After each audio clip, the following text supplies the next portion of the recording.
Hey everyone, it is 5 o'clock. I will remind everyone you may want to mute your phones. It's 5 o'clock, May 18th, 2020. We will call the Board of Public Works meeting to order.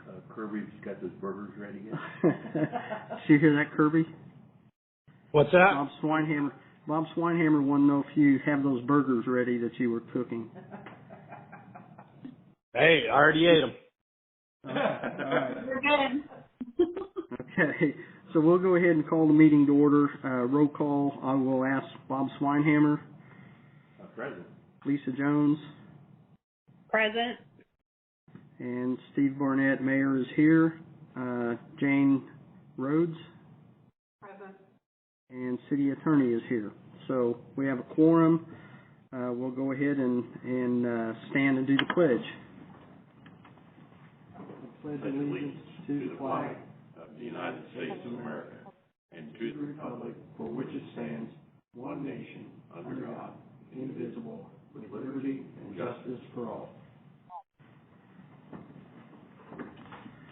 Okay, just so before we get going with the announcements, presentations, and public comment, I will say that we're going to try next meeting, which is June the 1st. We're going to try to have people present here today, or people present in the room, and go ahead and have our regular meeting.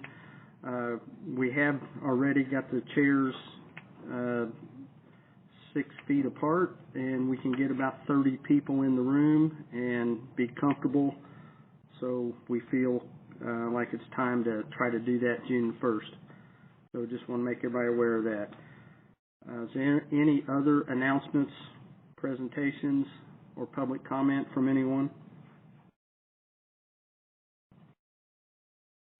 Hearing none, we will go into the consent agenda. I'll move to approve the minutes for May 4th, 2020 for the Board of Works, as well as the approval of claims.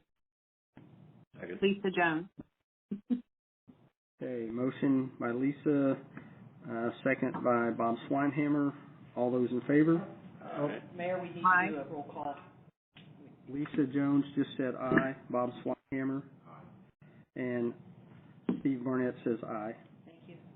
Okay, that gets us, there isn't any old business. We'll go right into the new business. Request acceptance and execution of the Storm Sanitary Sewer Inspection Service Agreement and Earthwork and Paving Inspection Service Agreement for the Bluffs at Youngs Creek, Section 2. Senior Planner Joanna Myers. Good evening. The Bluffs at Youngs Creek Section 2 has been through the review process and is ready to start construction once both the inspection and testing agreements have been accepted, and we do have payment. They are ready for your execution and acceptance. I'd move to approve the Storm and Sanitary Sewer Inspection Service in the amount estimated at $16,000 and the Earthwork Paving Inspection Service Agreement estimated at $7,000 for the Bluffs at Youngs Creek Section 2, and all members are to sign the documents. Second. Motion by Bob Swinhammer, second by Lisa Jones. I will vote aye. Lisa, your vote? Aye. Bob Swinhammer, your vote? Aye. Okay, so motion passes. I just want to give a little update on Bluffs at Youngs Creek. I was just out there over the weekend, and just so people know, there are about 30 of the 40 lots in the first section that's already sold. And Joanna told me this morning in our department head meeting that she has issued 2 building permits, so they should get started any time building homes out there, and they're going to be a little bit nicer than I think what people were anticipating early on. Okay. Item number 2, GBT BFP bid evaluation and award of the bid, Gary Rustin, Wessler Engineering. Thank you, Mayor. This project is a rebuild of the gravity belt thickeners and belt filter presses at the wastewater treatment plant. We provided a bid evaluation letter. Was hopefully in the board's packets. I'll just give that a brief review. Bids were accepted last Tuesday at 2 p.m., Tuesday, May 12th at City Hall, opened and read aloud via conference call. 3 bids were received. Low bid was Maddox Industrial Group at $965,700. Engineer's estimate was $1 million, so the low bid was about 3% below the engineer's estimate. We've reviewed the bid package for Maddox, and the documents are complete. They've submitted all the appropriate documents, fully executed. We are familiar with them, so is the treatment plant staff. They've used them before and worked with them before. Based on the evaluation of their experience and qualifications, it appears they're capable and qualified to perform the work. Should the board choose to award the project based upon the bids received, information obtained on the low bidder, we recommend the notice of award be made to Maddox Industrial Group at the lump sum contract price, $965,700. Are there any questions? I'll just make everyone aware that Maddox Industrial Group is a customer of the company that I work for. I do not have any direct relationship with them myself. Just making everyone aware of that. And for the record, Thank Mr. you.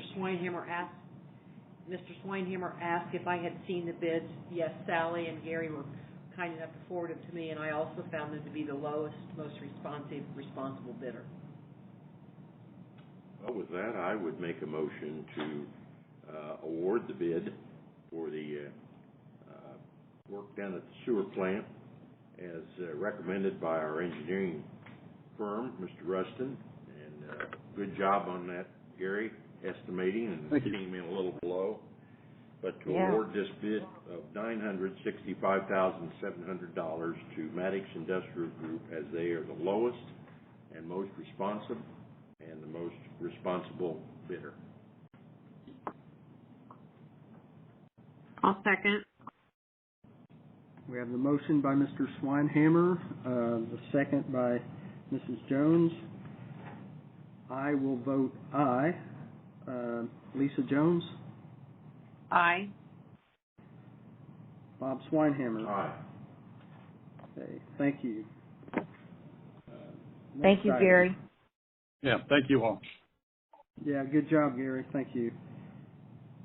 Next item, request permission to apply for the Regional Public Safety Fund Specialty Training Grant FY21 through the Indiana Fire Public Safety Academy, 7/1/20 through 6/30/21. Fire Chief Matt Cole.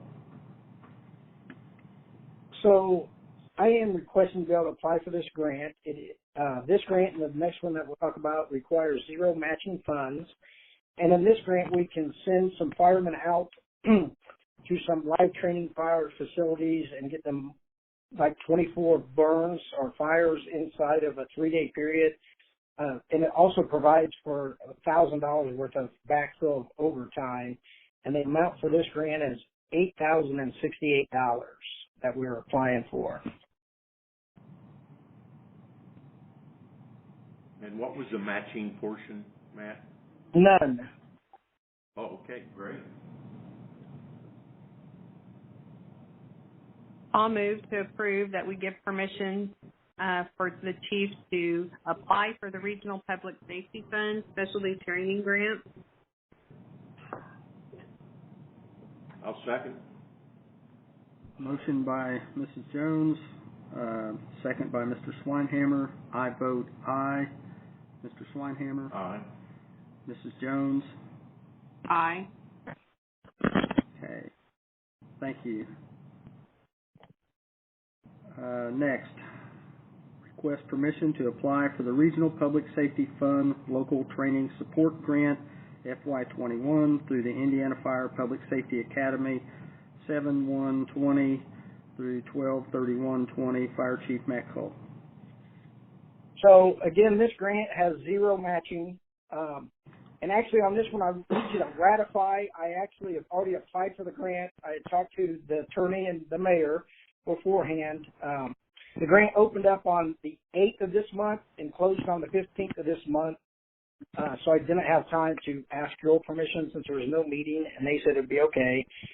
We are asking for $8,440.12, and the bulk of that money is going to be for a forcible entry prop and the consumables to use the prop. The reason it was such a short time period is it was a regional grant, and the 10 training districts did not put in for as much money as the state had allowed, so they opened it up to other entities.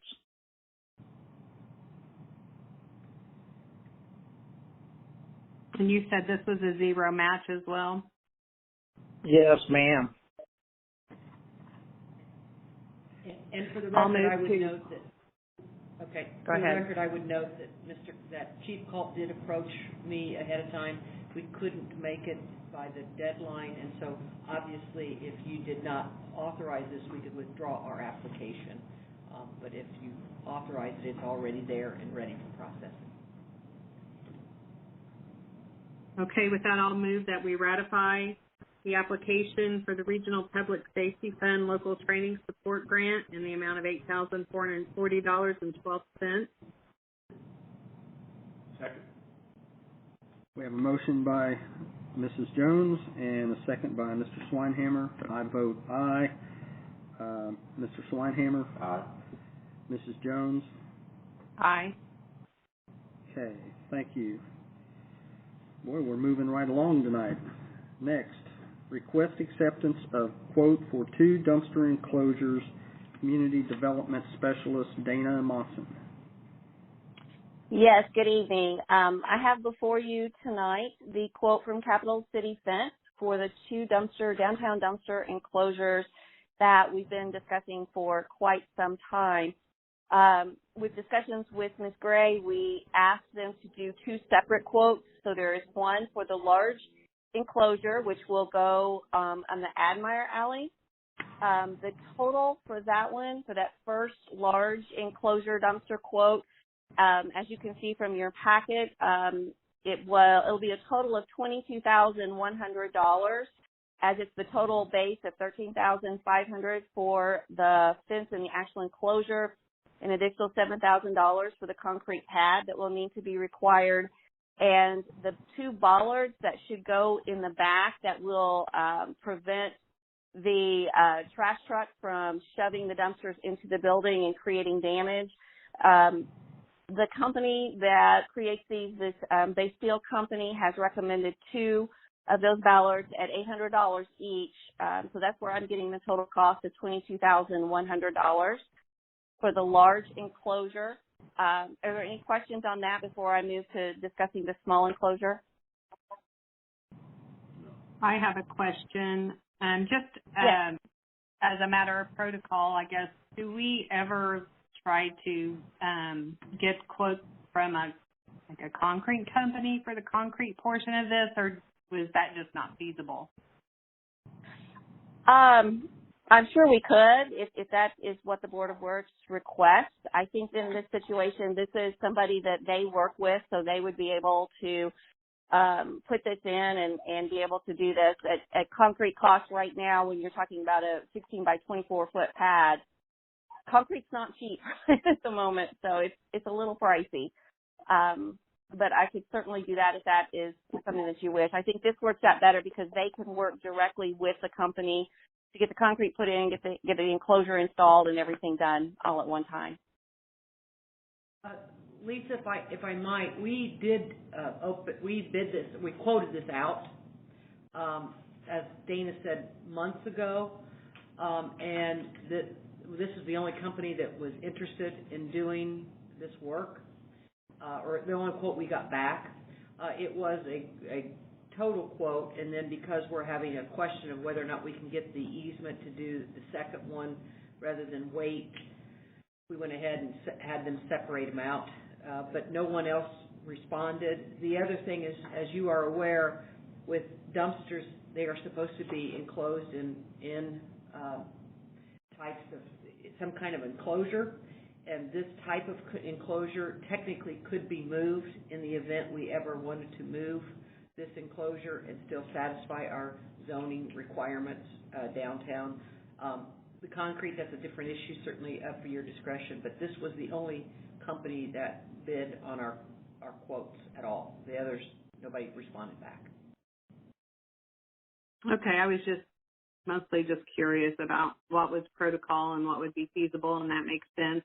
They would evidently work with them and probably time it out to where everything was done at the same time. So I agree that in this situation it does make sense to do it this way. Okay, great. Thank you. For the second enclosure, it is listed as the small enclosure in the quote. There's actually two scenarios that are listed. The first scenario that is listed as the total of $10,500. Again, adding 2 recommended bollards that is recommended by Bay Steel would bring that total to $12,100. This scenario works if this particular enclosure is placed on the property owned by Andy Woods that Ms. Gray had referenced earlier that we're working with on getting an easement and agreement there to do that. Mr. Woods has had some questions about that, and Ms. Gray has been working with him back and forth to try to get that resolved. But should that not come to fruition and we need to have a second location, Capital City Fence gave us a second quote for an enclosure that would probably be a little bit larger because of where it would potentially have to go. And again, also needing that concrete pad, the potential for needing that concrete pad. So they added that in. So the second scenario actually comes to more. It's $20,600, but that is because it has to be a little bit larger enclosure, and it would also probably need a pad to be poured if we have to use, say, the parking lot across the street. Our preference and our goal is to have scenario 1 put in. But again, as I said, Ms. Gray has been working with Mr. Woods and his attorney trying to come up with an agreement. Ms. Gray informed me this morning that the attorney for Mr. Woods has the easement, that Ms. Gray has proposed, so we're still waiting to hear back from him. And I would ask Ms. Gray if you could elaborate anything further, anything I've missed on that. Now, Dana, you've covered it. The initial easement I think we sent to Mr. Wood, 3 or 4 months ago. Yeah. And then didn't hear anything, and then finally Mr. Haas is his attorney, and he sent back various additions, changes, many of which I could craft and make work. The 2 that are still out there that are probably not doable for us, and that's what they're considering right now, is they wanted that at the conclusion of the easement, they wanted to keep the enclosure, which we are paying for. I don't think that's appropriate because it's taxpayer dollars that are being used to do that, to pay for this. And the second thing is wanting an indemnification from us for third parties that use it.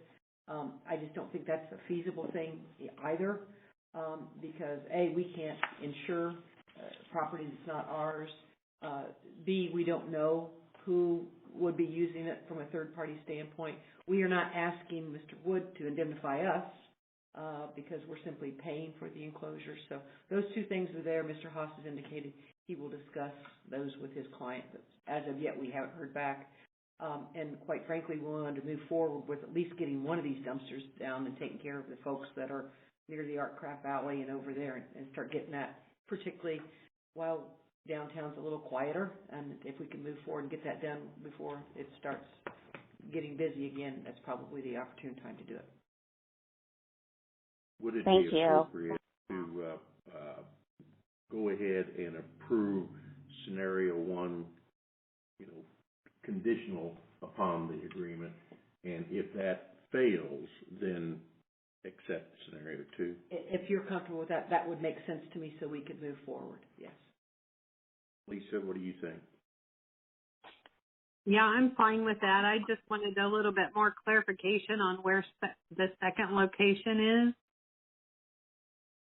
We haven't got a final decision on that. What we're probably looking at would be using the city lot on the other side of Water Street, right directly across from where this would be, just on the other side of Water Street in one of those corners. That seems to be the second most logical, but again, it is not the first choice. The first scenario is really the first choice. But we just needed to have a backup should we not be able to come to an agreement with Mr. Wood. Okay. And if you would feel more comfortable, we could come back if scenario 2 comes along. I mean, that's the third of our choices. We want to get the art craft done, then we want to work with Andy, and then if we can't, then go to the city lot. But whatever makes you folks comfortable. And I would be comfortable with that, Lisa, if that's what you would rather do, is come back if the Andy Wood site doesn't work. I'm okay with coming back if you want to do that. Yeah, that's perfectly fine. I'm fine either way. What do you think, Bob? Well, I'm going to just throw out a possibility that next week, Mr. Haas or Mr. Woods come back and say, yeah, we're okay with the contract, go ahead. Rather than delay this thing another couple of weeks, I would kind of pursue, as I suggested, approving scenario 1 conditional upon the contract, and then if it fails, go on with scenario 2. The exact location doesn't bother me. I mean, we know it's going to be on our parking lot, so whether it's a southeast corner or southwest. So we could certainly bring scenario back. We'll keep you updated on what's occurring with that. Okay, I'm going to go ahead and then make a motion that we accept the total bids, with the only exception being that the second location off Water Street, that we try to utilize scenario 1, but if that fails, then to go ahead and activate scenario 2 and approve as presented. I'll second. Okay, we have a motion by Mr. Schweinhammer, second by Mrs. Jones. I will vote aye. Lisa, how do you vote? Aye. Bob, how do you vote? Aye. Okay, motion passes. Thank you. Thank you, Dana. Thank you. You're welcome. Thank you. Okay, next item, request ratification of account application with Carrier and Gable for signal equipment. City Engineer Mark Richards. Yes, the crosswalk equipment for Jeff Street at the 3 locations near the microbrew, Shale Creek, near the Elks, and or at the intersection of Home Avenue and Jefferson Street. Those have been ordered. We had to provide a credit application to the company that the materials were ordered from, and the mayor authorized having that done. So I'm requesting ratification of that decision by the board. And Mark, that was for $25,000 is what those 3 locations are costing. Is that correct? That's correct. Okay, and we did, when I went to the council about 3 meetings ago, that was included in that special appropriation. I appreciate you working on this, Mark. I know I've had a lot of questions about it. I'm sure everyone else has too. And that you were able to get it done for $25,000 versus what we were looking at originally. So I appreciate your work on that. You're welcome. I'll move to approve the ratification. Go ahead. No, I was just going to add, I think, Lisa, in your prior motions, you have instructed Mark to take all actions necessary, so that's why I felt it was okay to go ahead and then do it and then put it on the board, just more for informational purposes than anything else, to ratify the application. Because Mark did reach out to me ahead of time.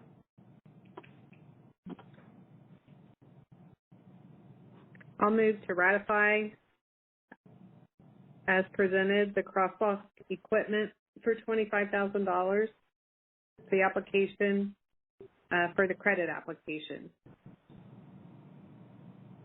Second.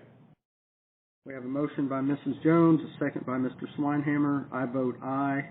Mr. Swineham. Aye. Mrs. Jones. Aye. Okay, thank you. Seems kind of funny asking the roll call on how you vote after we sit here and make the motion in a second, right? But Mrs. Gray said we have to do it that way. The governor said we did. Yeah, the governor said we had to do it that way. So, okay. Next, request authorization to advertise and open bids for the 2020 Maintenance Improvement Program, asphalt milling, patching, and resurfacing Phase 2. City Engineer Mark Richards, and this is also was part of that $1.5 million that we asked the council for the special appropriation a few weeks ago. And I'd asked Mark to, I told you that night, or I told the council that night that we probably would not try to do the $1.5 million worth. And Mark has got some streets. I don't know. Lisa, Bob's got a copy of it. I can get you a copy tomorrow when you come down to sign papers of what the streets are. Bob may want to read them off here. I don't know. But anyway, Mr. Richards. Yes, sir. Thank you. I would like to request authorization to advertise and open bids for the Mill and Overlay Phase 2 project for the year. I would move to authorize and to advertise and open bids for the 2020 Maintenance Improvement Program for asphalt milling, patching, and resurfacing Phase 2 as recommended by City Engineer Mark Richards. I'll second. Okay, I just want to add the roads that were picked. We do the Pacer system, and so it's not just picking and choosing which roads that we think are to be done. It's how the roads rate out, so everybody knows that's how it's done. And probably in the next day or two, we'll make this. I'll send this out to the department heads and council members, and to you, Lisa, to make sure you see which roads we're talking about. So we had a motion to approve by Mr. Swineham, a second by Mrs. Jones, and I vote aye. So Mr. Swineham? Aye. Mrs. Jones? Aye. Okay. Thank you. So that gets us to the end of the scheduled business. I think Mark might have a little bit of other business, but we'll do that under department reports. So let's just start out, Mr. Chip Orner. You got anything you need to add? No, we're just working on trying to figure out the policies and procedures to open up the pool by July 4th, according to the plan that we released last week. And if anybody has any questions about that reopening plan, I'd be more than happy to answer those questions. But other than that, that's it. Thank you, Mr. Anonymous. I am anonymous, you're right. How about Chief Cochran? Can you hear me now? We can. Sorry about that. Hey, just a quick announcement. On May 23rd, we are working with the school on a senior parade for all the Franklin High School seniors. It's for senior students only. It's not for the general public. But we are going to take them on a route that's going to leave the fairgrounds, travel east through Jefferson Street, out around the King Street area, the bypass there at Commerce and Eastview, back up to Graham and Commerce, where we're going to disperse and not gather. So that parade is on May 23rd. It starts at 10 a.m. We're just asking family, friends, and citizens to come into the downtown area and also along the trail areas, anywhere in those areas I mentioned. We are going to put a map out. It should be out in the morning. It was completed this afternoon, and the school sent that over to me. So I have forwarded that to Tara to send out along with some other documents. So we're just asking everybody to come out, spread the word. We'll put it up on our Facebook page. Just spread the word for our seniors this year, since they had a pretty tough end of the year. The second piece is just want to say thank you real quick to Victory Church. Victory Church gave a donation that allowed us to rewrap and restock our community event trailer. We may not get to utilize it a lot this year, but they did a really nice job on it. No money out of our budget, so we appreciate our partners at Victory Church. Last but not least, we're working on a project with several different departments: the mayor, Jane, Mark, Joanna, Scott Summers, Judge Lloyd, Brett. Everybody's working together on a new sign at the police station, city court, and street department. So we appreciate everybody's patience on that. It's been a little bit of a chore, and it looks like it's going to be a little bit of a chore till we get it done. But just appreciate everybody working together on that, and the mayor and Lynn as well for their support and guidance. And thank you, Jane, for the heads up today. So that's it. Just a lot of thanks. What type of sign is that? Yeah, Kirby, Bob's asking a question about the sign. It's a freestanding sign, and it has the city kind of emblem at the top, and then it says police department, street department, and city court. It will have like door 1, door 2, door 3. That way, it will cut down on some of the COVID traffic that we don't want going into a building and then turn around and go to another building. So then the doors will be marked at the police department, street, and city court. So it'll be pretty nice. It's going to be a nice sign. So we're working on that. Oh, good. Thank you. Okay, thank you, Chief Cochran. Chief Cole?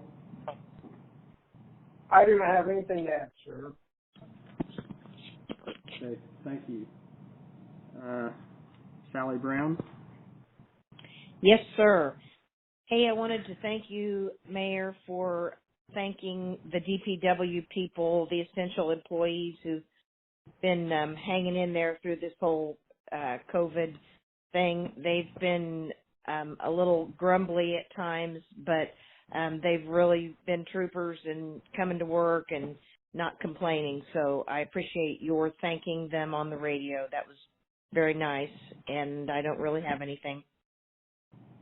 Okay, thank you, Sally, and we do appreciate all the work that DPW has done. So just want everybody to feel like they are.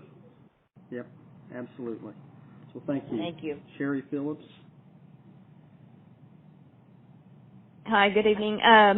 Just wanted to shout out to the Chip in the Parks guys for sanitizing last Friday. They came over early a.m. before we started the day and got everything sanitized for us. We'll do that again before we actually open. We do it every day anyway, but we'll do it again on that scale before we actually open to the public, whenever that is, maybe June 15th, who knows. But yeah, appreciate that, and everybody's hung in there in our area too, and honestly, they've not even said anything about, working all the time and not being able to work from home, so I do appreciate that. So thanks, that's all I've got. Okay, thank you. Rick Littleton, you got anything? Rick's saying no. Okay, we'll move on. Krista Linke.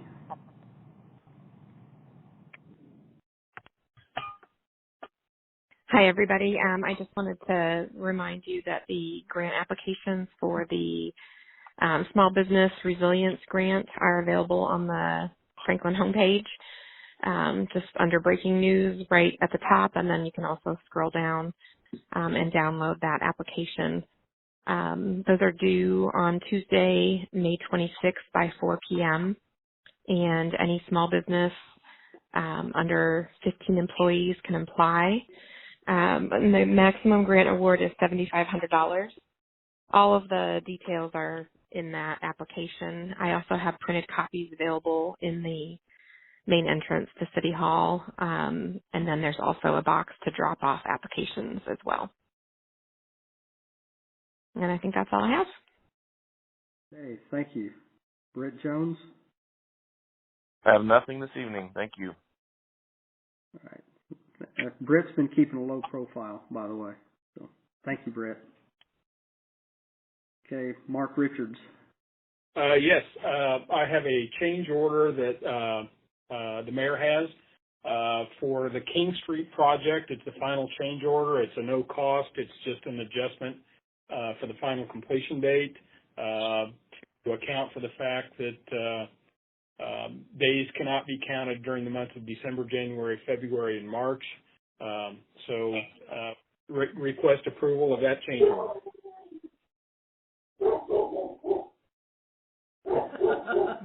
Is that a motion? That's Sally working out of order. I'll make a motion to approve change order number 8 for the King Street project. It is for no dollar change. It's simply to change the dates. Second. Okay, we have a motion by Mr. Swinehammer, second by Mrs. Jones. I will vote aye. Mrs. Jones, how you vote? Aye. Mr. Swinehammer? Aye. Okay, thank you. Anything else, Mark? Yeah, a couple things. First, we're going to have a mandatory pre-bid meeting for the amphitheater project on Wednesday at 1:30. As of last Friday, we had 7 general contractors who had picked up bid documents, so that's very encouraging. So we hope to get good bids out of that. It's actually we're going to open bids on June 9th. And the other thing, Lisa, I did email the street list to you, so just check your inbox and you should have it. That's all I have. Thank you. You're welcome. Hey, Mark, while we're still here with you, I want to just let the board know and let the police, fire, street, and everybody else involved. Our buddies at the railroad, they shut down Adams Street today. So they've already taken the blacktop up. You won't be able to cross Adams Street, so make sure that that's relayed on to our first responders, that they'll have to change that route if they ever go down that way. I think on all the construction stuff, everything's right on schedule and going pretty good. The alleys, I believe, is the pavement's done. I think there's a little bit of work to do along beside the alleys to put some of the dirt back around it or gravel or whatever they do there. So it's looking good. Yeah, there's also a few manholes that need to be the castings need to be adjusted. So I'm sure that'll be done within once they have some good weather to do that kind of work. But it's virtually done. Okay, and then Forsyth Street, that's just about all completed too, and it looks pretty good. It is. HIS came in and used a pulverizer to condition the soil before they put grass seed and straw down. So I think that'll help a lot, and that should make the property owners very happy.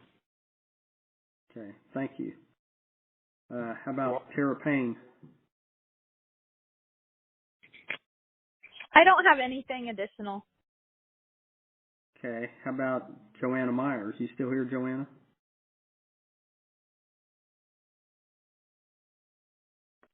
I am. I have nothing additional. Except that Culver's is broke ground? They did break ground. Yeah.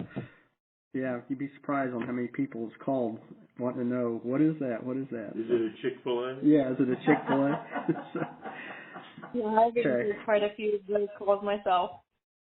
Yeah, so, all right. Thank you for working hard on that. Thanks to Les Dana? Tabling for spreading the bad news. Yeah, Les is sitting here, by the way. He heard that. Good. He's just laughing. Yeah, he's just laughing. How about Dana? Are you still on here? You got anything else you want to add?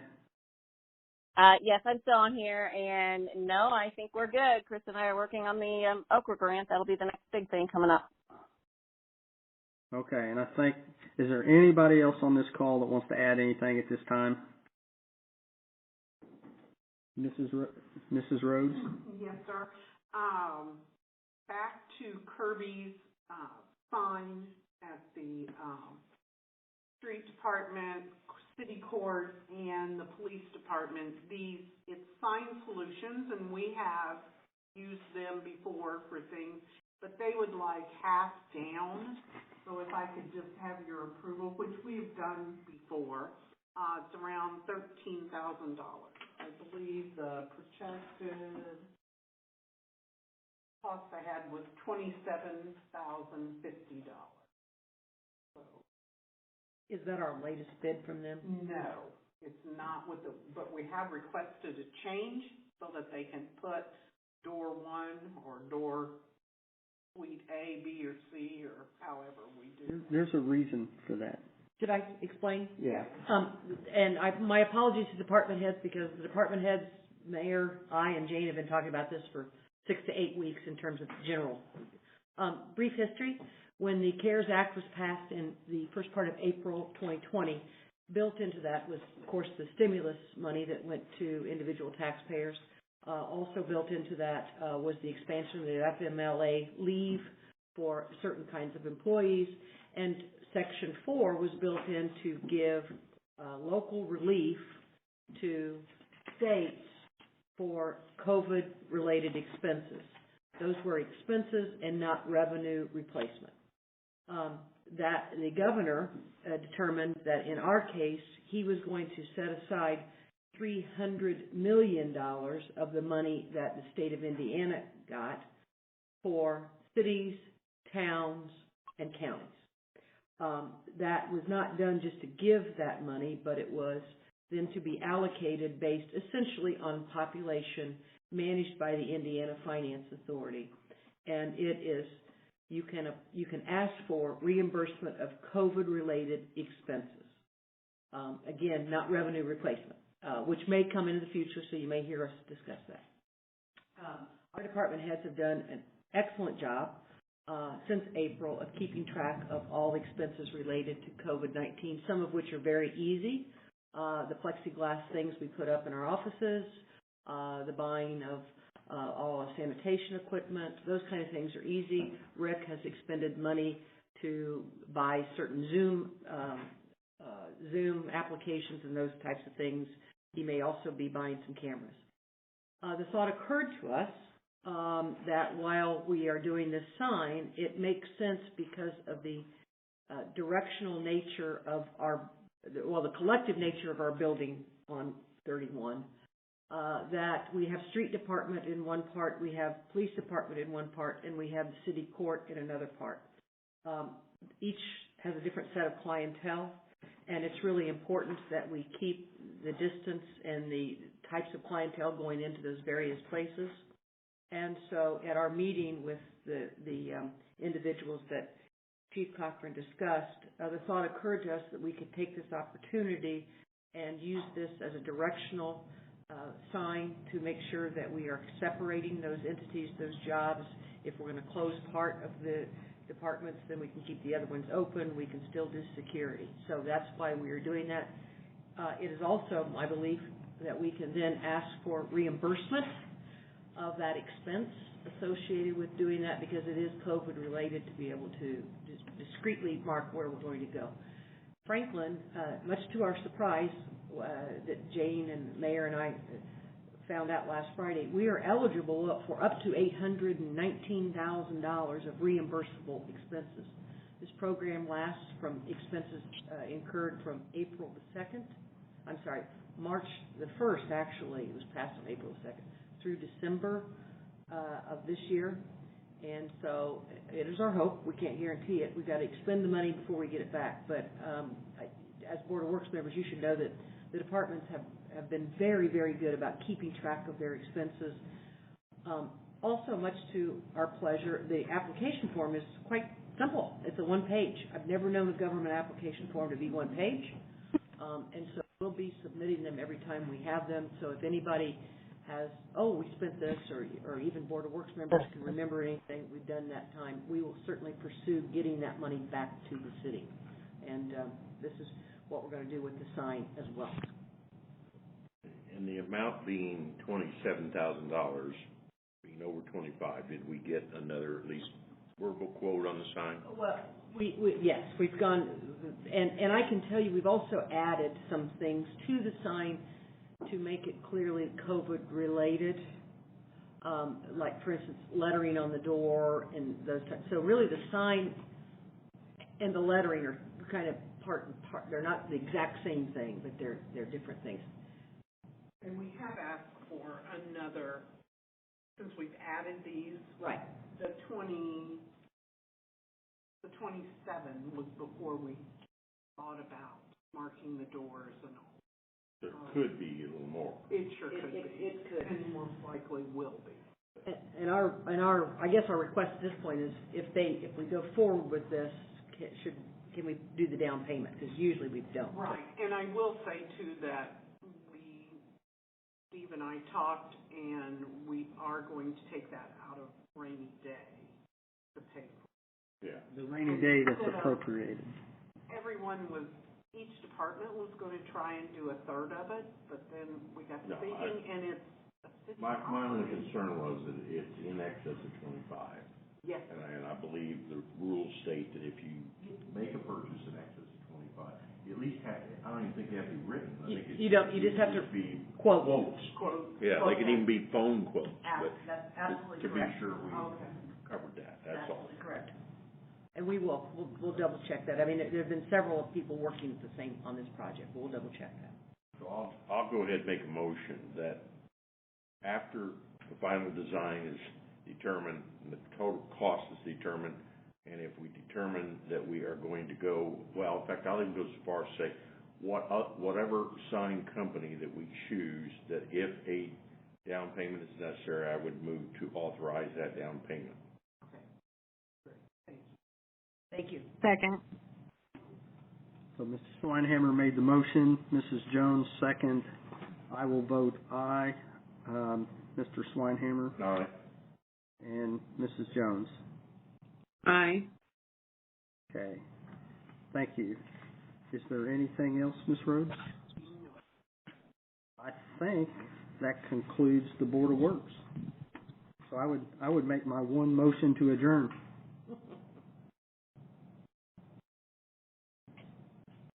Second. Nobody said. Mrs. Jones seconded. I vote aye. Mrs. Jones. Aye. Mr. Schweinhammer. Aye. All right. Thank you. Have a good evening.